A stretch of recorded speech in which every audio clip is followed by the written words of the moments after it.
சங்கீத புஸ்தகம் 31 சங்கீதம் 12வது வசனம்.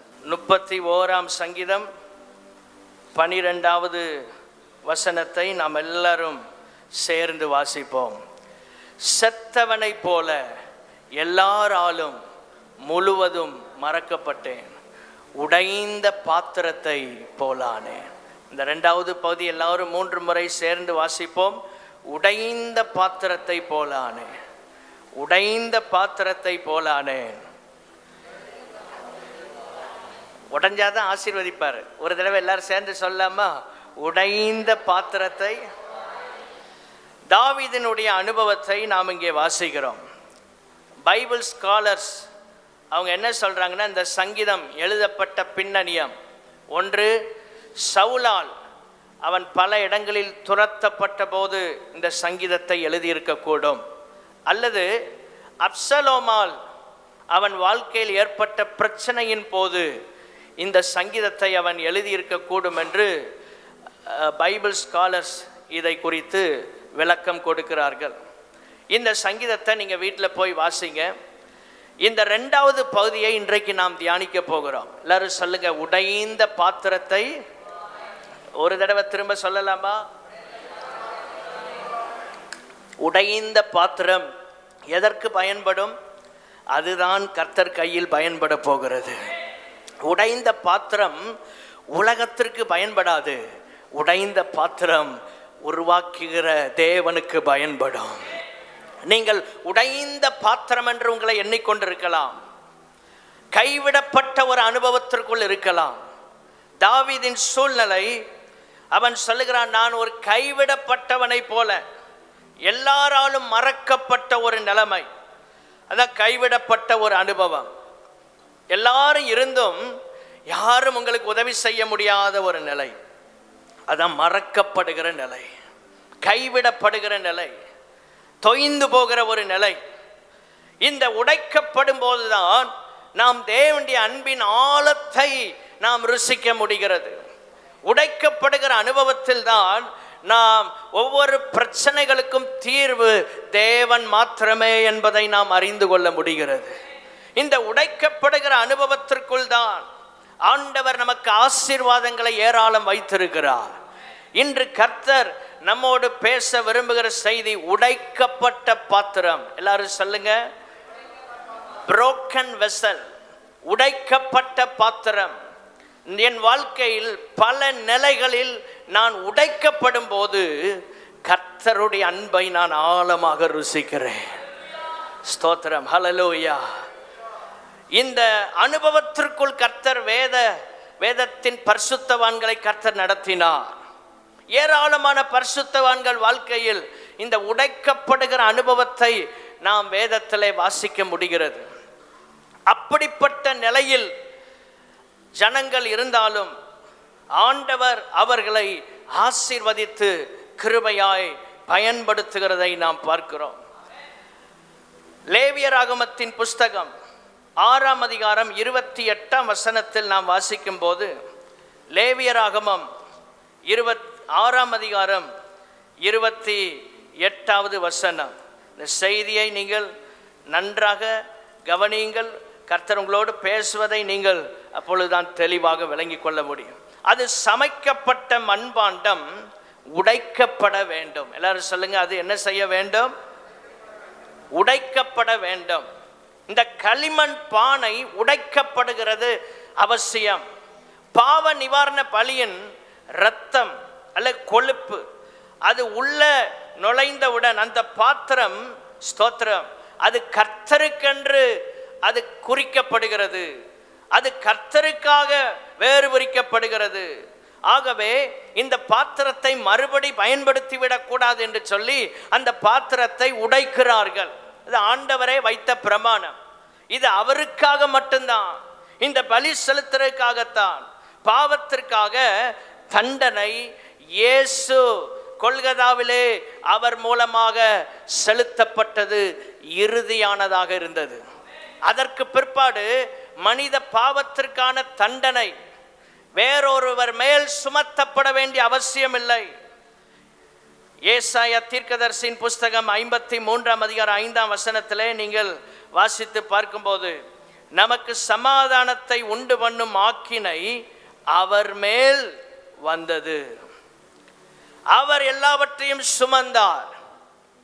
இந்த பாத்திரம் உடைக்கப்படும் போதுதான் அது தேவனுக்கு மாத்திரம் சொந்தம். வேறு எதற்கும் அதை நாம் பயன்படுத்தி விடக்கூடாது. அதை பயன்படுத்தினவுடன் உடைக்கிறார்கள். இது நமக்காக கிறிஸ்துவின் சரீரத்திற்கு அடையாளமாய் இருக்கிறது. 1 கொரிந்தியர் 11ஆம் அதிகாரம் 24ஆம் வசனத்திலே சொல்லப்பட்டிருக்கிறது. ஸ்தோத்திரம். அவருடைய சரீரத்தை குறித்து 11ஆம் அதிகாரம் 24ஆம் வசனம், இது உங்களுக்காக பிற்கப்படுகிற என்னுடைய சரீரம். இந்த பாத்திரம் உடைக்கப்படுது. இது ஏன்? ஸ்தோத்திரம். மறுபடி இதற்கு மேல ஒரு கிரயம் செலுத்த வேண்டிய அவசியம் இல்லை. இதான் ஃபைனல். ஆண்டவர் செலுத்தின கிரயத்திற்கு பிற்பாடு இந்த உலகத்துல பாவ மன்னிப்புக்காக இன்னொரு கிரயம் செலுத்தப்பட வேண்டிய அவசியம் இல்லை. அவர் ஒருவரே கிருபாதார பலியாக சிலுவையிலே தன்னுடைய ஜீவனை கொடுத்தார். கைகளை உயர்த்தி அல்லேலூயா சொல்லலாமா?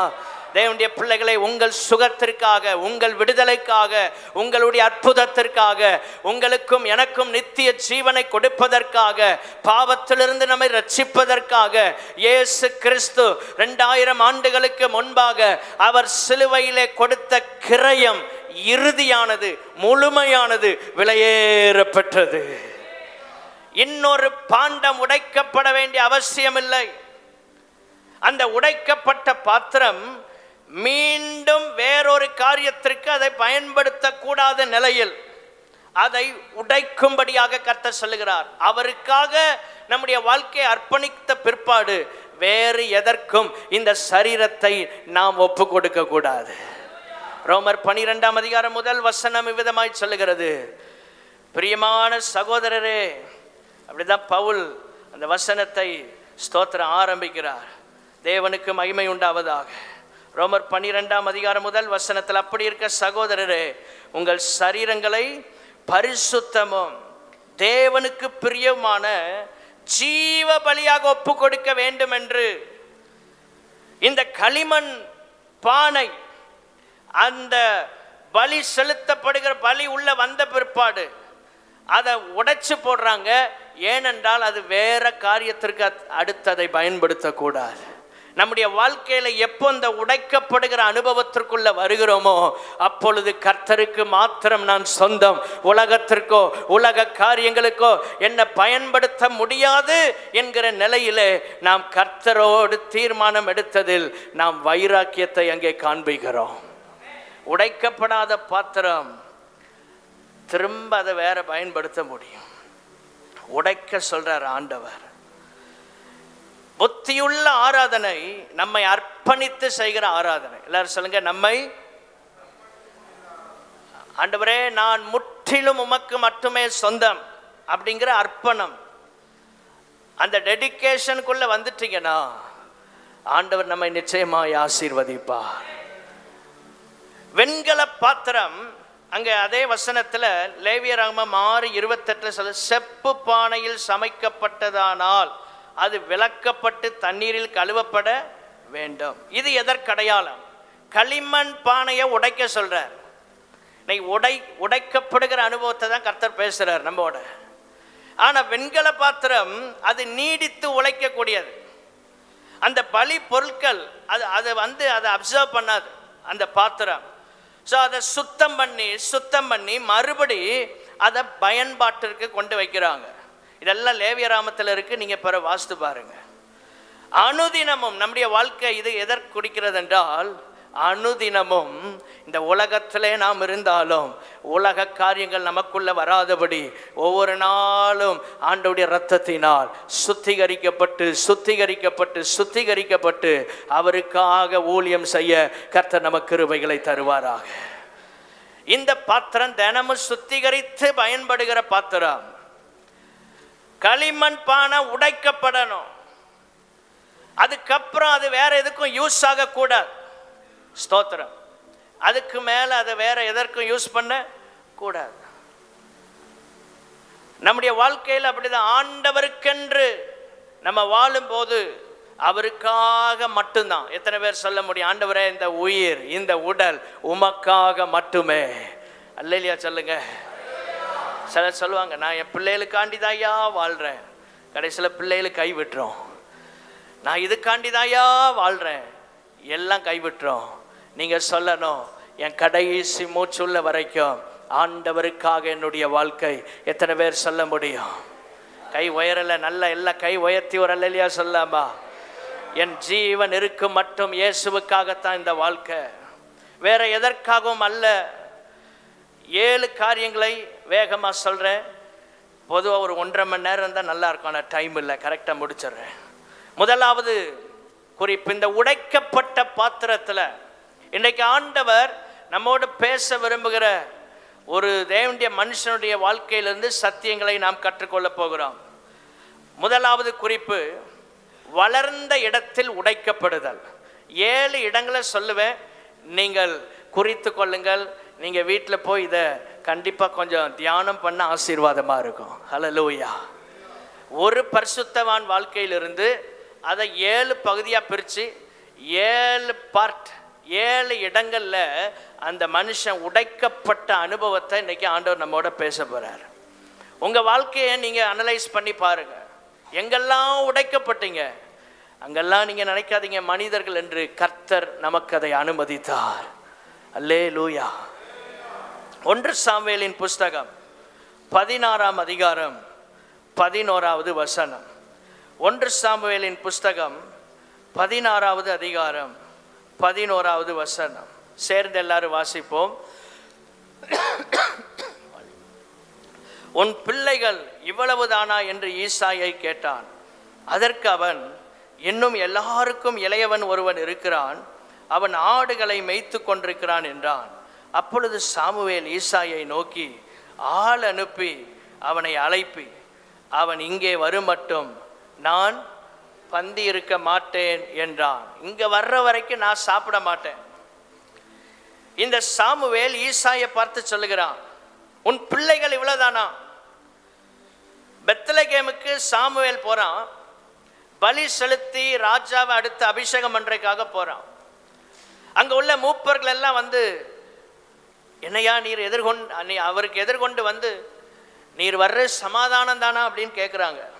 அவர் சொல்றார், சமாதானம் தான், நான் பலியிடுறதுக்காக வந்தேன், உங்களை பரிசுத்தம் பண்ணி கொண்டு என் கூட பலி விருந்துக்கு வாங்க அப்படின்னு ஈசாயின் வீட்டுக்கு கூட்டிட்டு போய் அங்கே இருந்த 7 குமாரனையும் பார்க்கிறான். முதலாவது குமாரன் வந்தபோது 6ஆம் வசனத்தில், எலியாவை பார்த்த உடனே, கர்த்தரால் அபிஷேகம் பண்ணப்படுபவன் இவனாக்கும் அப்படின்னு சாமுவேல் சொல்றான்.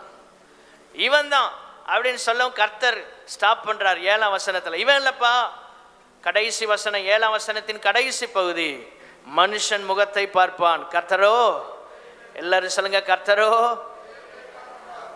அவர் இருதயத்தை பார்க்கிறனால தான் ஒரு தாவீத கர்த்தரால் சிங்காசனத்திற்கு கொண்டு வர முடிந்தது. முகத்தை பார்த்திருந்தா எலியாப் வந்திருப்பான். ஆனால் இந்த ஆண்டவர் இந்த தாவீதை இந்த வளருகிற இடத்துல அவன் லைஃப்பை பாருங்க, ஒரு உடைக்கப்பட்ட ஒரு அனுபவம்.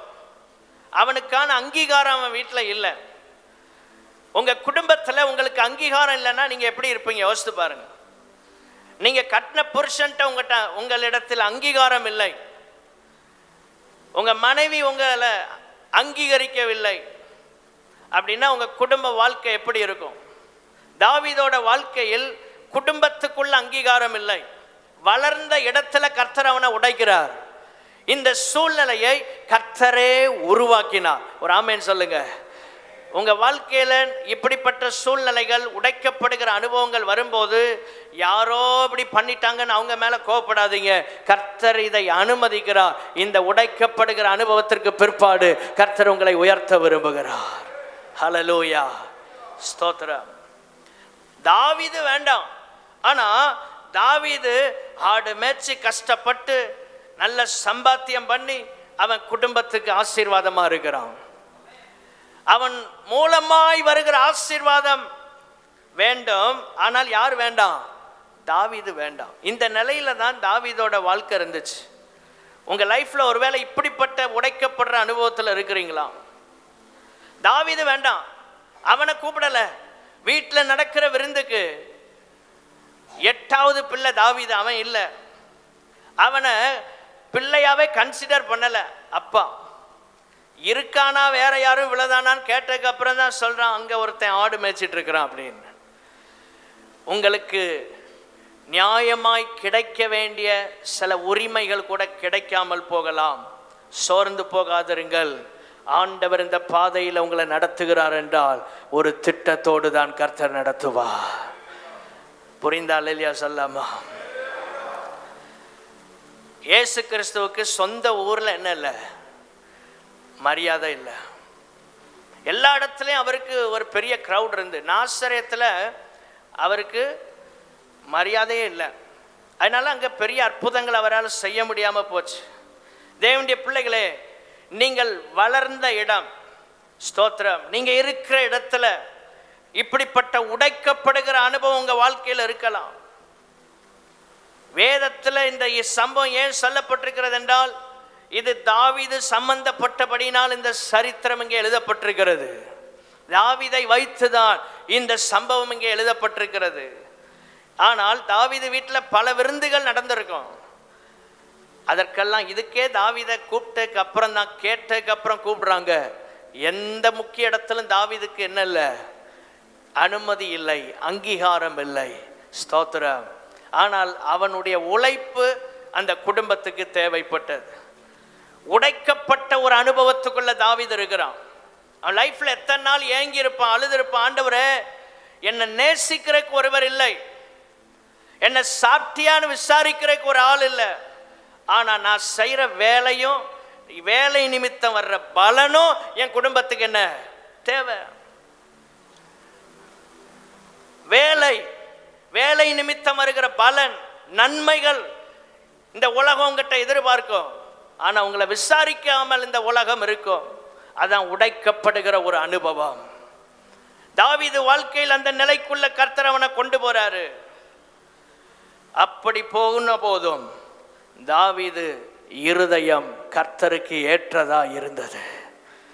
ஏன் கர்த்தர் இந்த வார்த்தையை சொல்றாரு, கர்த்தரோ இருதயத்தை பார்க்கிறார் அப்படின்னா, இங்க இருக்கிற இந்த 7 பேருடைய இருதயமும் நல்ல இருதயமா அல்ல, ஒருவனுடைய இருதயம் எனக்கு ஏற்ற இருதயமா இருக்கிறது, அவனை நீ அபிஷேகம் பண்ணு.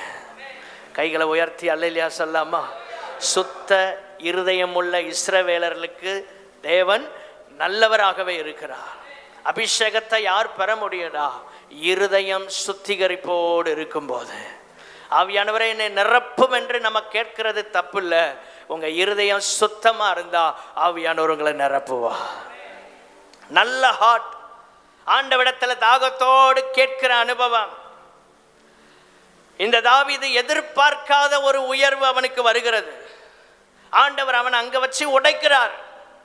ஆசையா இருக்கும். நம்ம வீட்டில் ஃபங்க்ஷன் எல்லாம் சொல்றாங்க தாவீதை பார்த்து, தாவீதே உங்க வீட்டு ஃபங்க்ஷன்ல நாங்க இது சாப்பிட்டோம், அதை சாப்பிட்டோம், இப்படி இருந்து அப்படி இருந்து. தாவீது பார்க்குறான், எனக்கு எதுவுமே தெரியாதுங்க. உன் வீட்டில் நடந்த நிகழ்ச்சியில நாங்க வந்து சாப்பிட்டோம், எனக்கு அழைப்பு இல்லை. நீ பிள்ளைதண்டா, உனக்கு அழைப்பு இல்லையா? எனக்கு அழைப்பு இல்லை. உடைக்கப்பட்ட ஒரு அனுபவம். மேன்மை உயர்ந்த இடங்கள், ஸ்தானங்கள்ல தாவீதுக்கு கொஞ்சம் கூட இடமே இல்லை. அவனை அப்படியே காட்டில் அனுப்பிட்டாங்க. அவன் வாழ்க்கை அப்படியே நொறுங்கி போன வாழ்க்கையா தான் இருந்து. ஆனால் தேவனுடைய பிள்ளைகளே, கர்த்தர் அவனை தேடி வந்து, தேவ மனுஷன் சொல்றான், அவன் வராம இங்க விருந்து நடக்காது. கைகளை உயர்த்தி அல்லேலூயா சொல்லுங்க.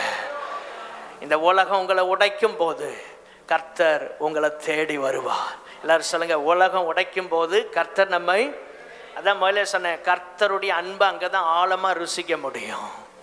அநேக சங்கீதங்கள் தாவீது ராஜாவாக இருக்க முன்னால பாடின சங்கீதங்கள், காட்டில் உட்கார்ந்து பாடின சங்கீதங்கள், அந்த அனுபவங்கள் எல்லாம் பாருங்க. தாவீது எந்த அளவு ஆண்டவருடைய அன்பை ருசிக்கிறான்.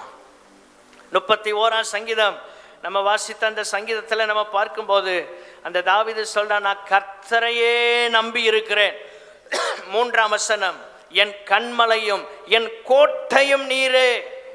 நீர்தான் ஆண்டவரே என் கண்மலை, என் கோட்டை நீர்தான். உடைக்கப்படுகிற அனுபவம் வரும்போது கண்மலை தான் நமக்கு தீர்வு, கோட்டையாகிய கிறிஸ்து தான் நமக்கு தீர்வு. அவர் தான் நமக்கு எல்லாமாய் இருக்கிறார். ஸ்தோத்திரம். அவன் சொல்றான், என்னுடைய ஜெபங்களுக்கு பதில் கொடும் ஆண்டவரே. 2ஆம் வசனத்தின் கடைசி பகுதி, நீர் எனக்கு பலத்த துருகமும் எனக்கு அடைக்கலமான அரணுமாயிரும். என்னை காப்பாற்றுகிற தேவனா நீங்க இருங்க ஆண்டவரே. அவனுடைய ஜெபம், அவனுடைய ஏக்கத்தை பாருங்கள். ஆண்டவரையே சார்ந்திருக்கிறான். வளர்ந்த இடத்துல உடைக்கப்படுற அனுபவம். ஆனா கர்த்தர் அவன் மேல் அந்த அபிஷேகத்தை ஊற்றின போது 1 சாமுவேல் 16ஆம் அதிகாரம் 14, 15, 16 வசனங்களை வாசிப்போம். எல்லாரும் எடுத்துக்கொள்ளுங்கள். 1 சாமுவேல் 16ஆம் அதிகாரம் 14, 15, 16. கர்த்தருடைய ஆவி சவுலை விட்டு நீங்கினார். 13ஆம் வசனத்துல தாவீதின் மேல் வந்த ஆவியானவர் இறங்கினார். அங்க இறங்குறாரு, இங்க நீங்கிறார். எல்லாரும் சொல்லுங்க, அங்க இறங்குறாரு. நம்ம இருதயம் கர்த்தருக்கு முன்னால சுத்தமா இருந்தா ஆவியானவர் நம்ம மேல இருப்பாரு. ஆமென். இருதயம் சரியில்லைன்னா ஆவியானவர் நம்மை விட்டு விலகிடுவார். ஆவியானவர் இல்லாமலேயே ஆட்சி பண்ணிட்டான். ஆவியானவர் இல்லாமலே வண்டியை ஓட்டிட்டான். இன்னைக்கு நம்ம வாழ்க்கையில நம்ம நிற்கிறோம், நடக்கிறோம், பேசுகிறோம். ஆவியானவர் நம்ம கூட இருப்பது அவசியம். சில நேரம் இல்லாமல் கூட நடக்கிறதுக்கு வாய்ப்பு இருக்கிறது. ஆனால் அந்த வாழ்க்கை தோல்வியான வாழ்க்கை. அங்கே சொல்லப்பட்டிருக்கு, கர்த்தரால் விடப்பட்ட ஒரு ஆவி வந்தது, பொல்லாத ஆவி. அவனை கலங்க பண்ணி கொண்டிருந்தது. அவனால் நிம்மதியாக இருக்க முடியலை, கலங்கி போகிறான். 15ஆம் வசனத்தில் சவுலின் ஊழியக்காரர் ஒருவன் சொல்கிறான், இந்த பொல்லாத ஆவி உம்மை கலங்க பண்ணுகிறது. ஸ்தோத்திரம். 16ஆம் வசனத்தில் சுரமண்டலம் வாசிக்கிறதில் தேறின ஒருவனை தேடும்படிக்கு எங்கள் ஆண்டவனாகிய நீர் உமக்கு முன்பாக நிற்கிற உம்முடைய அடியாருக்கு என்னிடும் கட்டளையிடும்.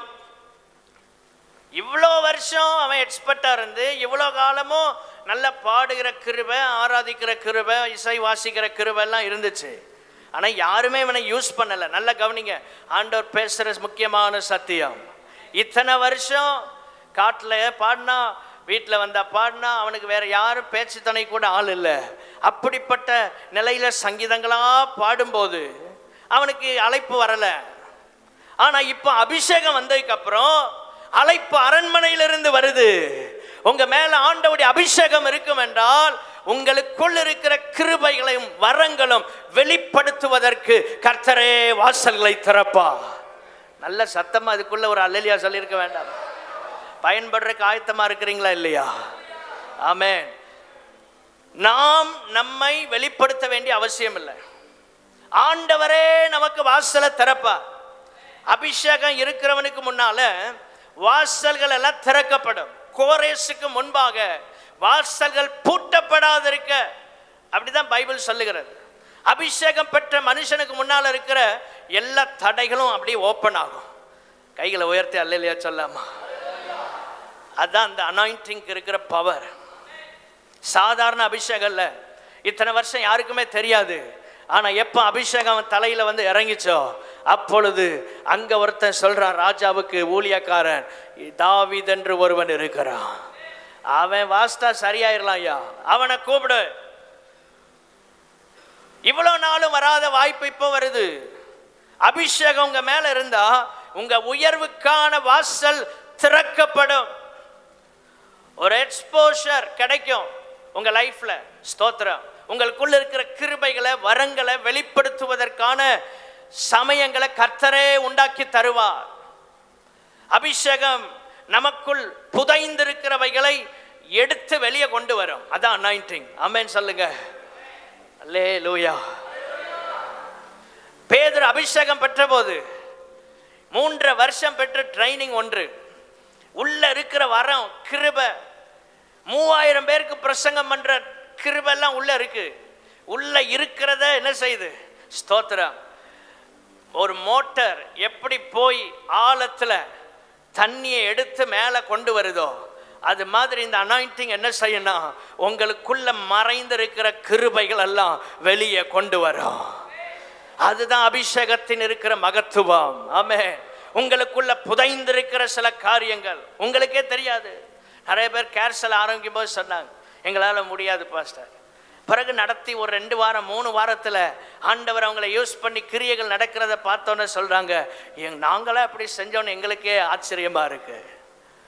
அபிஷேகம் வந்தால் வாசல் திறக்கப்படும். 1 சாமுவேல் 16ஆம் அதிகாரம் 16வது வசனத்தில் அவனுக்கான வாய்ப்பை ஆண்டவர் கொடுக்கிறார். எப்போ? இதுவரை வராத வாய்ப்பு அபிஷேகம் வந்தவுடன் வருகிறது. நீங்கள் நல்ல அபிஷேகத்தில் நிரம்புங்க, ஆண்டவர் உங்களுக்கான வழிகளை திறந்து கொடுப்பார். வாசல்கள் திறக்கப்படும். ஹல்லேலூயா. கீழே நீங்கள் வாசித்து பார்க்கும்போது 1 சாமுவேல் 17ஆம் அதிகாரம் 28ஆம் வசனத்தில் இவனுடைய சகோதரன் சொல்கிறான், நீ யுத்தத்தை பார்க்கறதுக்கு எவ்வளோ தைரியமாக வந்த, உன் துணிகரம் என்ன அப்படின்னு இவனை பயங்கரமாக திட்டுறான். நீ ஒரு அன்ஃபிட். இன்னைக்கு நிறைய பேர் உங்கள் வாழ்க்கையில் சொல்லியிருக்கலாம், உங்களை நீ இதுக்கு பொருத்தமில்லாத நபர்ப்பா, நீ தகுதியற்ற ஒரு நபர், இந்த வேலையை செய்ய, இந்த ஊழியத்தை செய்ய நீ தகுதியற்ற நபர் என்று உலகம் உங்களை பார்த்து சொல்லியிருக்கலாம், உறவுகள் உங்களை பார்த்து சொல்லியிருக்கலாம். தாவீதை பார்த்து இப்படிப்பட்ட நிலையில் அவனுடைய சகோதரன் சொல்றான், வளர்ந்த இடத்துல மீண்டும் உடைக்கப்படுறான், மறுபடி உடைக்கப்படுறான். அபிஷேகம் இருந்தாலும் கர்த்தர் நம்மளை உடைப்பாரு. ஒரு ஆமென் சொல்லுங்க. அபிஷேகம் பெற்றோன்னே எல்லாம் மாறிடும் நினைக்காதீங்க. அதே சூழ்நிலை, அதே ஆடுகளை தான் மேய்க்கிறான். இன்னைக்கு சிலர் நினைக்கிறோம் ஆண்டவருக்குள்ள பலப்பட்டோன்னு நமக்கு ஆண்டவர் அப்படியே லிஃப்ட் பண்ணி மேலே கொண்டு போயிடுவார். இல்லை ஆண்டவரே, ஒரு மாற்றமும் இல்லையே. 1 சாமுவேல் 17ஆம் அதிகாரத்தில் 20ஆம் வசனத்தை பாருங்க. அதிகாலையில் எழுந்து ஆடுகளை காவலாளி வசம் விட்டு தகப்பன் ஈசாய் தனக்கு கற்பித்தபடி எல்லாத்தையும் எடுத்துக்கொண்டு ரதங்கள் இருக்கிற இடத்துக்கு வருகிறான். இவ்வளோ அனாயிண்டிங் வந்ததுக்கு அப்புறமா ஆடுதான் மேய்ச்சிட்டு இருக்கிறான். ஆண்டவர் அபிஷேகித்தாலும் சில நேரங்களில் நம்முடைய வாழ்க்கையில் இருக்கிற சூழ்நிலைகள் மாறாமல் இருக்கலாம், உங்களை சுற்றியுள்ள காரியங்கள் மாறாமல் இருக்கலாம். அதை குறித்து கவலைப்படாதிருங்கள். நீங்க உடைக்கப்படுற நிலையிலேயே இருக்கலாம்.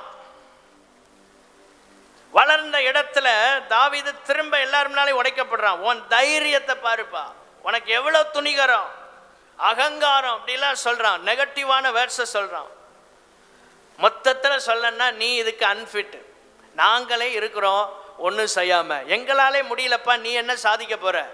இன்னைக்கு நிறைய நேரங்களில் பிசாசு அப்படி தான் சொல்லுவான், இதெல்லாம் உன்னால முடியாது, உன்னால செய்ய முடியாது, நீ இதை செய்யறதுக்கு அன்ஃபிட், நீ பொருத்தமில்லாத ஒரு நபர் என்று உங்களை பிசாசு சொல்லும்போது அவனுடைய சத்தத்திற்கு செவி கொடுக்காதபடி 1 சாமுவேல் 17:29 பாருங்க.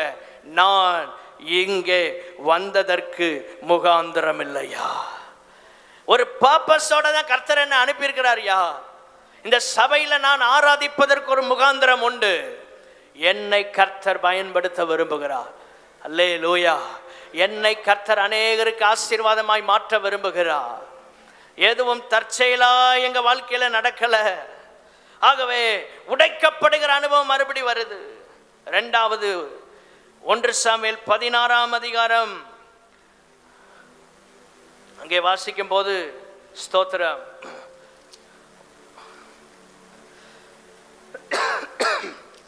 1 சாமுவேல் 18ஆம் அதிகாரம் 11வது வசனத்திற்கு நாம் வரும்போது, அப்பொழுது சவுல் தாவீதை சுவரோடைய சேர்த்து உருவ குத்தி போடுவேன் என்று ஈட்டி அவன் மேல் எறிந்தான். ஆனாலும் தாவீது விலகி 2 தரம் அவனுக்கு தப்பினான். 2வதாக அழைக்கப்பட்ட இடத்தில் உடைக்கப்படுதல். 2வது சொல்லுங்க, என்ன இடம்? இன்வைட் பண்ணிட்டு போறாங்க, வாங்கய்யா நீங்க ராஜாவுக்கு உதவி செய்யுங்க, வந்து ஹெல்ப் பாருங்க, நீங்க நல்ல வாசித்தீங்கன்னா அவனுக்குள்ள இருக்கிற ஸ்பிரிட் எல்லாம் வெளியே போகுது, எப்போ ராஜா இப்படி ஆவார்னு தெரியாது, அதனால் நீங்க கூட இருந்தா நல்லா இருக்கும். தாவீது கோலியாத்தை ஜெயிச்சிட்டான். இப்போ எல்லாரும் பாடுறாங்க, சவுல் கொன்றது 1000 தாவீது கொன்றது 10,000ட்டாங்க. 1 சாமுவேல் 18:7. இந்த சாங் பாடி முடித்தோடனே சவுலுடைய அவனுடைய முகநாடி வேறுபடுது. காயினுடைய முகநாடி வேறுபட்ட மாதிரி அவனுக்கு இது எரிச்சலாக இருக்கு. ஸ்தோத்திரம். நான் என்னோட பொசிஷன் என்ன, அவன் ஒரு ஆடு மேய்க்கிறவன், அவனுக்கு 10,000 எனக்கு 1000மா, அது எப்படி அப்படின்னு நினச்சிட்டு இருக்கும்போது என்ன வருது? மறுநாளில் 10ஆம் வசனத்தை பாருங்க. தேவனால் விடப்பட்ட பொல்லாத ஆவி. என்னைக்கு மாம்ச கிரியைகளுக்கு மாம்ச சிந்தைக்கு நம்ம இடம் கொடுக்கிறோமோ அன்றைக்கு ஆவியானவர் நம்மளை விட்டு தூரமாக போயிடுவார். மாம்சத்தின் கிரியைகளுக்கு உங்கள் லைஃப்பில் இடம் கொடுக்காதீங்க. எப்பொழுதும் உங்க இருதயத்தை சுத்தமா வைத்துக் கொள்ளுங்கள். இப்படி அவன் இடம் கொடுத்தனால அந்த பொறாமை ஆவிக்கு இடம் கொடுத்துட்டான். அந்த ஸ்பிரிட் உள்ள வந்து தாக்கணும்னு 10ஆம் வசனத்துல பாருங்க, ஆவியானவர் அவனை விட்டு ஏற்கனவே போயிட்டாரு. திரும்ப அந்த பொல்லாத ஆவி, எந்த ஆவிய தாவீது விரட்டினானோ அந்த ஆவி மறுபடி வருது. சில நேரங்களில் போன பிசாசு திரும்ப வந்து அட்டாக் பண்ணோம். ஜெபம் பண்ணி, நல்ல கவனிங்க, ஜெபம் பண்ணி ஆண்டவர் உங்களுக்கு அற்புதத்தை கொடுத்திருப்பாரு, ஜெபம் பண்ணி விடுதலையை கொடுத்திருப்பாரு, ஜெபம் பண்ணி சுகத்தை கொடுத்திருப்பாரு. ஆனா கர்த்தரை விட்டுட்டு மறுபடி உலகத்தை, உலக காரியங்களை, உலகத்தின் ஆவியை உள்ள கொண்டு வந்தா எந்த இடத்துல அற்புதம் நடந்துச்சோ, எந்த ஆவி போச்சோ மறுபடியும் அதே ஆவி வந்து தாக்கும். ஜெபம் பண்ணி விரட்டினாங்களே கஷ்டப்பட்டு, பாஸ்டர் ஜெபம் பண்ணி விரட்டினது உண்மைதான். நம்ம ஜெப ஜீவியத்தில் இல்லைன்னா, நம்ம மாம்ச கிரியைக்கு இடம் கொடுத்தா, மாம்சத்தின் காரியங்கள் நமக்குள்ள வந்தா, உலகத்தின் ஆவி நமக்குள்ள வந்தா, எது போச்சோ திரும்ப அதே பிசாசு நம்மளை தாக்கும். போன வியாதி மறுபடியும் என்ன செய்யும்? வரும். சவுலை விட்டு நீங்க ஆவி மறுபடி வர என்ன காரணம்? மறுபடியும் வருது. எந்த ஆவியை விரட்டுறானோ அது திரும்ப வருது. நம்ம ஜெபம் பண்ணி விரட்டுற ஆவிகள் மறுபடியும் நம்மளை தாக்கக்கூடாது. கைகளை உயர்த்தி எல்லாரும் ஒரு சின்ன ஜெபம் பண்ணலாமா? ஆண்டவரே, நாங்கள் ஜெபம் பண்ணி எந்த ஸ்பிரிட் எல்லாம் மேற்கொள்ளுகிறோமோ அவைகள் திரும்ப எங்களை தாக்காதபடி எங்களை எப்பொழுதும் பரிசுத்த ஆவியானவர் வேலையடைத்து காப்பீராக. ஆமென். வீட்டில் ஜெபம் பண்ணி சில ஆவிகளை விரட்டினதுக்கு அப்புறம் நீங்கள் திரும்ப மாலை போட்டு உள்ளே கொண்டு வந்துடக்கூடாது. மாம்ச கிரியைகள் வரும்போது பொறாமைகள், பெருமைகள், எரிச்சல்கள், கசப்பு, வைராக்கியம், ஆண்டவர் சொல்வார் இவங்களை மன்னிச்சிரு அப்படிம்பார். மன்னிக்க மாட்டேன், அப்போ சுகம் ஆகாது. மன்னிப்பு கேளும்பாரு, ஆஹா மன்னிப்பு கேட்க மாட்டேன், சுகம் வராது. நம்ம 40 நாள் என்ன 80 நாள் உபவாசம் இருந்தாலும் ஆண்டவருடைய வார்த்தைக்கு கீழ்ப்படியாட்டா ஒரு அற்புதமும் நடக்காது. அல்லேலூயா. அந்த ஹார்ட் ஆண்டவர் நமக்கு தரணும். சவுல் கீழ்ப்படிறதுக்கு மனம் இல்லை, விடுதலை பெறறதுக்கு மனம் இருந்துச்சு. அற்புதம் நடக்கணும், ஆனா கீழ்ப்படிய மாட்டேன். இன்னைக்கு நிறைய நேரங்கள்ல ஆண்டவர் கிரியை செய்ய முடியாம இருக்க காரணம் என்ன தெரியுமா? நான் கீழ்ப்படிய மாட்டேன். நான் செஞ்சது என் பார்வையில கரெக்டு தான், என் மனசாட்சி பிரகாரம் நான் சரியா தான் செஞ்சேன், நான் பேசின கரெக்டு தான், நான் மன்னிப்பே கேட்க மாட்டேன், நான் மனம் திரும்ப மாட்டேன். அப்போ ஆண்டவரும் என்ன செய்வார்னா, இருதயத்தை பார்வோன் இருதயம் கடினப்பட்ட மாதிரி அப்படி போயிட்டே இருக்குமே தவிர கிரியைகள் நடக்காது. எவ்வளவு ஜெபம் பண்ணாலும் அற்புதங்கள் நடக்காது. எங்க போடுற விதை 100 மடங்கு பலன் கொடுக்கணும், நல்ல நிலத்துல போடப்படுகிற விதைகள். அல்லேலூயா.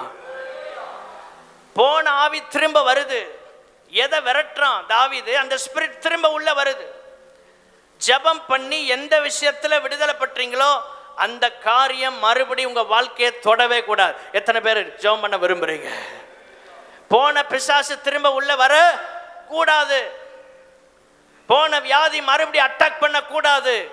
எந்த விஷயத்துல விடுதலை ஆண்டவர் சமூகத்துல பெற்றுக்கொண்டோமோ கடைசி வரை காத்து கொள்ள கர்த்தர் உதவி செய்வாராக. ஒரு தடவை பயிற்சி அவ்வளவுதான் இல்லை. சவுல் மறுபடியும் உலகம் ஆவிக்கு இடம் கொடுத்தனால மறுபடியும் தாக்குது. பாருங்க, 1 சாமுவேல் 18:12 கர்த்தர் தாவீதோட கூட இருக்கிறார் என்றும் தன்னை விட்டு விலகி போனார் என்றும் சவுல் கண்டு. அப்ப அவனுக்கு தெரியாம இல்ல, ஆவியானவர் போனது அவனுக்கு நல்லாவே தெரியுது. சில நேரம் ஆண்டவருடைய பிரசன்ஸை ஃபீல் பண்ணாம இருக்கிறது நமக்கு தெரியும். ஆனா மறுபடியும் ஆண்டவர் சமூகத்துல தாவீது நாத்தானால் உணர்த்தப்பட்டு திரும்ப மன்னிப்பு கேட்டு ஆண்டவர் சமூகத்துல ஒப்புரவாகினது போல தேவனுடைய பிள்ளைகளை மனம் திரும்ப வேண்டிய விஷயங்களில் மனம் திரும்பும் போது ஆண்டவர் அவருடைய பிரசன்னத்தினால் நம்மை திரும்பவும் நிரப்புவார். கரங்களை உயர்த்தி அல்லேலூயா சொல்லலாமா? யார் வாழ்க்கையாக இருந்தாலும் ஆண்டவர் அண்ட திரும்பினாதான் ஆசீர்வாதம். நம்ம எவ்வளோ பெரிய நபராக இருந்தாலும், பெரிய ஊழியக்காரராக இருக்கலாம், எப்படி இருந்தாலும் சரி, ஆண்டவர் அண்ட திரும்பினாதான் விமோசனம். அல்லேலூயா.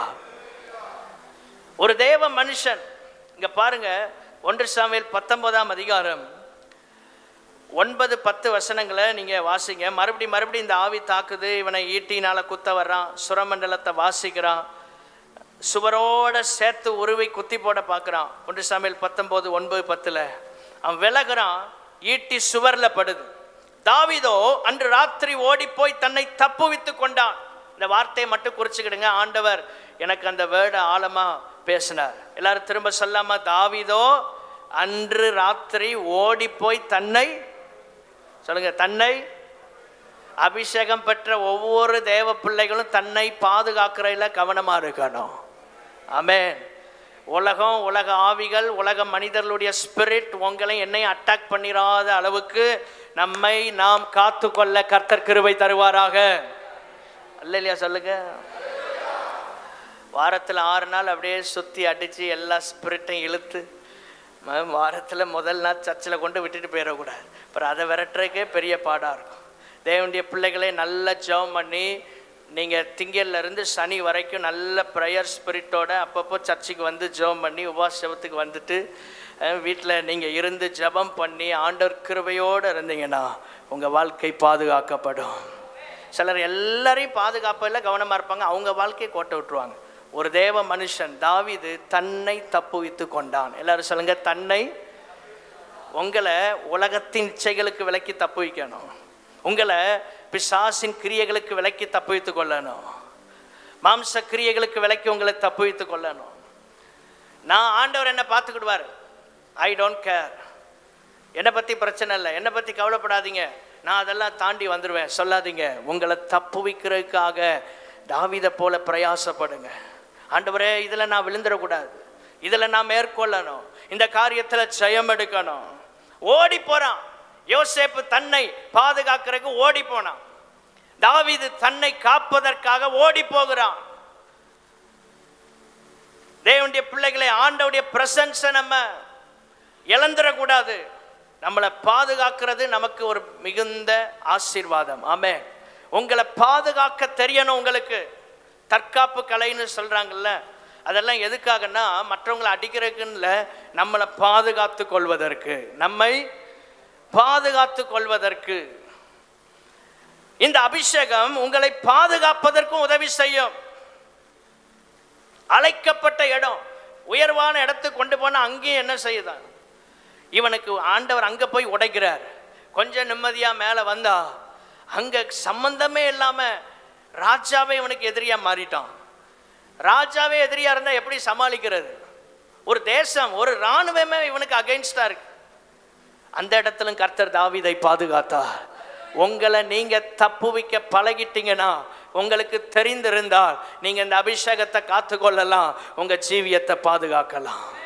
அதுக்கு தான் ஜெபம், வேத தியானம், சபை கூடுதல். நல்லா கவனிங்க. இந்த ஃபாஸ்டிங் ப்ரேயர்லாம் உங்களை உலகத்துக்கு விலக்கி பாதுகாக்கும். எல்லா பிரச்சனைகள், தேவையற்ற போராட்டங்களுக்கு உங்களை விலக்கி பாதுகாக்கும். அழைக்கப்பட்ட இடத்துல உடைக்கப்படுறான். 3வது, மறைந்திருந்த இடங்களில் உடைக்கப்படுதல். 1 சாமுவேல் 23ஆம் அதிகாரம் 7, 8, 9 வசனங்கள். 23ஆம் அதிகாரம் 7, 8, 9 வசனங்கள். அங்கே தாவீது கேகிலாவுக்கு வந்தான்னு சவுலுக்கு அறிவிக்கப்பட்ட போது அவன் என்ன செய்யறான், எல்லாரையும் கூட்டிட்டு கேகிலாவுக்கு வர்றான். அங்க இவனை பிடிச்சிடலாம். தனக்கு பொல்லாப்பு செய்ய சவுல் எத்தனை பண்ணுகிறான் என்று தாவீது அறிந்த போது ஆசாரியனாகிய அபியத்தாரை பார்த்து, ஏபோத்தை கொண்டு வாப்பா, கர்த்தர் என்ன சொல்றாருன்னு கேட்போம். தேவ சமூகத்தில் விசாரிக்கிறான். இவன் எங்கெல்லாம் மறைஞ்சிருக்கிறானோ அங்கெல்லாம் கர்த்தர் அவனை உடைக்கிறார். இப்படி யாருக்காவது நடக்குமா? இருக்கிறது மறைந்திருக்கிறான், யாருக்கும் தெரியாம சைலண்டா ஓரமா போயிட்டான். பிரச்சனையே வேண்டாயா அப்படின்னு உட்கார்ந்துருந்தாலும் கர்த்தர் அவனை உடைக்கிறாரு. மறைந்திருக்கிறோம், ஒளிந்திருக்கிறோம், கர்த்தர் உடைப்பார். என்ன நடந்துச்சு? இவனுக்கு உதவி செய்த அகிமலேக் ஆசாரியன் இவனுக்கு உதவி செய்தான் என்பதை ஸ்தோத்திரம் அவன் அறிந்து கொண்ட போது, தோவேக்கு அப்படிங்கிறவன் போய் ராஜாட்ட சொல்லிட்டான். நீங்கள் வீட்டில் போய் வாசிங்க, எல்லாத்தையும் சொல்கிறதுக்கு நேரம் இல்லை. ராஜாவுக்கு சொன்ன போது எல்லா ஆசாரியர்களையும் குமாரலையும் என்ன செஞ்சான்? கொலை செய்தான். அவனுடைய ஊழியக்காரரை பார்த்து சொல்றான், எல்லாரையும் வெட்டி போடுங்கப்பா, கொல்லுங்கள். 1 சாமுவேல் 22:17 கர்த்தருடைய ஆசாரியர்களை கொல்ல தங்கள் கைகளை நீட்ட சம்மதிக்கவில்லை. இந்த வேர்டை பாருங்க. ஆண்டவர் அபிஷேகம் பண்ண ஊழியக்காரில் நாங்கள் தொடக்கூடாது அப்படின்னு வேலைக்காரர்களுக்கு அந்த அறிவு இருந்தது. ராஜாவுக்கு இல்லை. யாருக்கு இருந்துச்சு? எல்லாரும் சொல்லுங்க, யாருக்கு இருந்தது? வேலைக்காரனுக்கு இருந்துச்சு. நாகமானுக்கு இல்லாத அறிவு நாகமானுடைய வேலைக்காரனுக்கு இருந்தது. நாகமானுடைய வேலைக்காரன் சொல்றான், அரிதான பெரிய விஷயத்தை சொன்னாதான் செஞ்சிருப்பீரு, அவன் சிம்பிளான விஷயத்தை தானே சொல்றான். 7 நேரம் இங்க முங்கி எழும்பி போறையில என்னையா குறைஞ்சு போறியாரு. இப்பதான் அவனுக்கு கொஞ்சம் யோசனை வருது. நல்ல வேலைக்காரர்கள் அவங்க கூட இருந்தாங்க. கைகளை உயர்த்தி ஆமேன்னு சொல்லாமா? நல்ல ஆட்கள் நம்ம கூட இருந்தா நம்ம ஆசீர்வாதமா இருப்போம். தீர்க்கதரிசியாகிய பீலையாம் சரியில்லை, பீலையாம் கூட இருந்த கழுதை நல்ல கழுதையா இருந்து தீர்க்கதரிசியின் மதிகேட்டை தடுத்தது அப்படின்னு பைபிள் சொல்லுது. ஆமென், அல்லேலூயா. அவன் அப்படி போனாலும் கழுதை பாருங்க, அது கூட ஸ்ட்ராங்கா இருக்கு, ஆண்டவரை விட்டு போயிடக்கூடாது. முன்னால தூதன் நிற்கிறான், பயப்படுது. இன்னைக்கு மனுஷன் ஆண்டவர் பிரசன்னத்துக்கு பயப்பட மாட்டான், மிருகங்கள் கூட பயப்படுது கர்த்தருக்கு முன்னால. இன்னைக்கு ஆண்டவருடைய சமூகத்துல நம்ம பயபக்தியோடு கர்த்தரை ஆராதிக்கணும். அங்க சொல்லப்பட்டிருக்கிறது 1 சாமுவேல் 22:17. நீங்க அந்த அதிகாரத்தை வீட்டில் போய் வாசிங்க. கொல்லுங்கப்பா அப்படிங்கிறான் சவுல். அப்போ என்ன சொல்றான்? அந்த வேலைக்காரர் சொல்றாங்க, கர்த்தருடைய ஆசாரியர்களை கொல்ல தங்கள் கைகளை நீட்ட சம்மதிக்கவில்லை. தோவைக்க பார்த்து சொல்றான், நீ கொல்லு. அவன் போய் கொன்னுட்டான், மாட்டிக்கிட்டான். தேவனுடைய பிள்ளைகளை, ஆண்டவுடைய அபிஷேகம், ஆண்டவுடைய பிரசன்னம், அதற்கு நாம் முக்கியத்துவம் கொடுக்க வேண்டும். அல்லேலூயா சொல்லலாமா? அந்த உணர்வு இல்லாதவன் மாட்டிக்கொண்டான். ஆனா அந்த வேலைக்காரர்களுக்கு இருந்த உணர்வு சவுலுக்கு இல்லை. சவுலுக்கு இல்லை. இப்படி மறைந்து எங்கெங்க இருந்தானோ அங்கெல்லாம் இவனை தேடி போய் தாவீத விரட்டி விரட்டி கொல்ல பார்க்கிறான். வனாந்தரத்துக்கு போகிறான், மாகோன் வனாந்தரத்தில் தங்குறான். 1 சாமுவேல் 23:25 அங்கேயும் பின்தொடர்ந்தார்னு அந்த வசனம் சொல்லு. ஒரு இடம் விடாம கர்த்தர் தாவீது லைஃபை பாருங்க, மாறி மாறி மாறி மாறி அவனை உடைக்கிறாரு. அவனை விடவே இல்லை, போன இடம்லாம் உடைக்கப்படுறான். அப்படிப்பட்ட சூழ்நிலையில 1 சாமுவேல் 23:16, 16, 17, 18 வசனங்களை குறித்து கொள்ளுங்கள். தாவீதை தேடி ஸ்தோத்திரம் யோனத்தான் எழுந்து அவனுடைய கையை திடப்படுத்தி, நிர்பயப்பட வேண்டாம். உங்க வாழ்க்கையில மறைந்திருக்கிற இடங்கள்ல நீங்க உடைக்கப்படும் போது சோர்ந்து போகாதிருங்கள். தாவீது பயந்து போனான். ராணுவமே வந்துருச்சு, ஆண்டவரே நான் எங்க தப்பி போவேன்? இன்னைக்கு நிறைய சூழ்நிலைகள் உங்களை சுற்றிலும் நெருக்கி கொண்டிருக்கலாம். பொருளாதார நெருக்கம், குடும்பத்தில் நெருக்கம், வேலையில நெருக்கம், பிசினஸ்ல நெருக்கம், தனிப்பட்ட வாழ்க்கையில நெருக்கம், ஊழியத்தில் நெருக்கம், குடும்ப உறவுகள்ல நெருக்கம், வியாதியினால் நெருக்கம், எத்தனையோ மன அழுத்தங்கள், நெருக்கப்படுகிறோம். ஆண்டவரே சுத்தி சுத்தி நெருக்கங்கள் உங்களுக்கு இருந்தாலும் ஆண்டவர் உங்களை சந்திப்பதற்கு ஒரு யோனத்தானை அனுப்புகிறார். அவன் வந்து சொல்லுகிறான், நீர் பயப்பட வேண்டாம், நீர் பயப்பட வேண்டாம், என் தகப்பனாகிய சவுலின் கை உம்மை கண்டுபிடிக்காது. ஆண்டவருடைய வார்த்தையை ஏற்ற நேரம் நமக்கு சொல்லுகிற தேவ ஊழியர்ல கர்த்தர் சபையில வைத்திருக்கிறார். தேவையோட வந்தீங்கன்னா, பிரச்சனையோட வந்தீங்கன்னா, இந்த ஆராதனையில கர்த்தர் உங்களோடு பேசுவார். நீங்க வாஞ்சையோடு இருந்தா கர்த்தர் பேசுவார். சமயத்துக்கு ஏற்ற வார்த்தைகள் கிடைக்கும். ஏதோ ஒன்ன ரெடி பண்ணி ஒரு பிரசங்கத்தை பண்றது இல்லை. ஆண்டவர் சமூகத்தில் கேட்கிறேன் ஒவ்வொரு நாளும், ஆண்டவரே ஜனங்களுக்கு ஏற்ற வார்த்தைகளை கிடைக்க கர்த்தர் உதவி செய்வீராக. ஏற்ற சமயத்தில் சொல்லப்பட்ட வார்த்தைகள் வெள்ளித்தட்டில் வைக்கப்பட்ட பொற்பலங்களுக்கு சமானம். அதனுடைய மதிப்பு விலையேறப்பட்டது. யோனத்தான் இந்த தாவீதை தைரியப்படுத்துகிறான். இப்படிப்பட்ட ஆவிக்குரிய நல்ல ஒரு சர்க்கிள, ஒரு வட்டத்தை கர்த்தர் நமக்கு தரணும். சோர்ந்து போகும்போது தைரியப்படுத்தி ஜெபத்தில் உற்சாகப்படுத்துகிற ஒரு பாஸ்டர், ஒரு சபை உங்களுக்கு கர்த்தர் இங்கே வைத்திருக்கிறார். அதுதான் உங்களுக்கு பலன். இதை நீங்க அறிந்து கொண்டா உங்களுக்கு ஆசீர்வாதம். அது மாத்திரமல்ல, அவன் சொல்றான், நீர் இஸ்ரவேலின் மேல் ராஜாவாய் இருப்பீர். எவனாவது இப்படி சொல்வானா? அடுத்த ராஜா யோனத்தான் தான். அவன் தான் வரணும். அவனுக்கு தான் எல்லாம் அனுகூலமா இருக்கு. ஆனா அபிஷேகம் வேற ஒரு ஆள் மேல இருக்கு. தேவனுடைய பிள்ளைகளே, அவன் தான் யோனத்தான். நீர் ராஜாவா இருப்பீர்.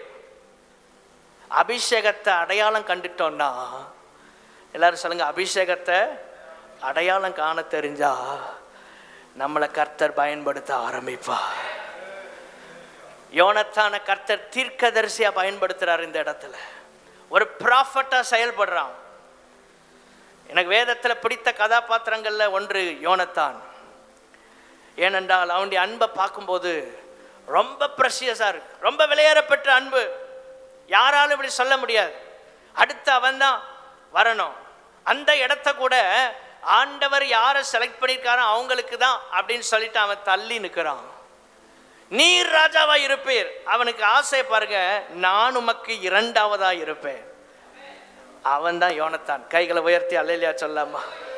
சில சொல்லுவாங்க, இருந்தா நான் முதல்வனாக தான் இருப்பேன், இல்லை இருக்கவே மாட்டேன். அப்படி இல்லை, அவன் சொல்றான், நான் ரெண்டாவதா இருப்பேன். ரெண்டாம் கட்ட தலைவர்களாம். தாவீதுக்கு நான் இருப்பேங்கிறான். யார் இருக்கிறாங்க இல்லையா, நான் இருப்பேன் யா உனக்கு பின்னால. அந்த மனசு வரைக்கு பாருங்க யோனத்தான எவ்வளவு பெரிய ஆசீர்வாதம். அல்லேலூயா.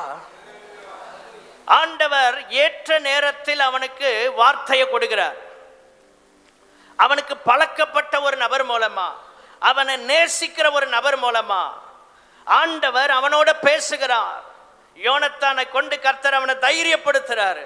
உடைஞ்சு போயிட்டான் தாவீது. இப்படிப்பட்ட இடங்கள்ல அலக்களித்து அவனால நிம்மதியா ஒரு இடத்துல தங்க முடியல. ஓடி ஓடி ஓடி ஓடி கூடாரத்தை மாற்றி மாற்றி மாற்றி மாற்றி குடும்பத்தெல்லாம் கூட்டிட்டு போனோம். அது மட்டும் இல்லை, அவன் கூட 400 பேர் இருந்தாங்க. 1 சாமுவேல் 22:2 பார்த்தீங்கன்னா தெரியும். 400 பேர் அவன் கூட இருக்காங்க. அவ்வளோ பேரையும் கூட்டிட்டு போறான். ஒவ்வொரு இடமா மாறி மாறி மாறி. உங்க வாழ்க்கையில் அலக்களிப்புகள், போராட்டங்கள், நெருக்கங்கள் வந்துட்டே இருக்குதா? ஒரு யோனத்தான கர்த்தர் உங்களுக்காக வச்சிருக்கிறாரு. ஒரு யோனத்தான் வந்து சொல்றான், நீர் ராஜாவா இருப்பீர். அப்படி தாவீதுக்கு ஒரு பூஸ்ட் குடிச்ச மாதிரி ஒரு எனர்ஜி அவனுக்கு அப்படி தூக்கி விடுது அந்த நேரம். தேவனுடைய பிள்ளைகளே, இந்த மாதிரி கூட்டங்கள், ஜெபங்கள்லாம் உங்களை அப்படியே பூஸ்டப் பண்ணி நீங்க கர்த்தருக்காக இன்னும் வைராக்கியமா ஓடுறதுக்கு நீங்க தேவனுடைய வார்த்தையை கேட்க வேண்டும். உடைஞ்சு போய் வந்திருப்பீங்க, நொறுங்கி போய் வந்திருப்பீங்க. ஆண்டவுடைய வார்த்தை உங்களை அப்படியே ஸ்தோத்திரம் லிஃப்ட் பண்ணி விடும். உங்களை அப்படியே டேக் ஆஃப் பண்ண வைக்கும். தேவனுடைய பிள்ளைகளே ஸ்தோத்திரம், ஏதோ ஒன்று உங்களை சொல்லி உற்சாகப்படுத்துறதுக்காக சொல்லலை, உண்மையை சொல்றேன். கர்த்தருடைய வார்த்தை எப்பேற்பட்ட மனிதனையும் தூக்கி நிறுத்துவதற்கு வல்லமை உள்ளதாக இருக்கிறது. அந்த நேரத்தில் யோனத்தான் வர்றான். நொந்து போய் உடைஞ்சு போய் இருக்கும்போது அவன் இருதயத்தை நேசிக்கிற ஒரு நபர். ஸ்தோத்திரம். நம்முடைய ஊழியத்தில் சக்சஸ் என்ன தெரியுமா?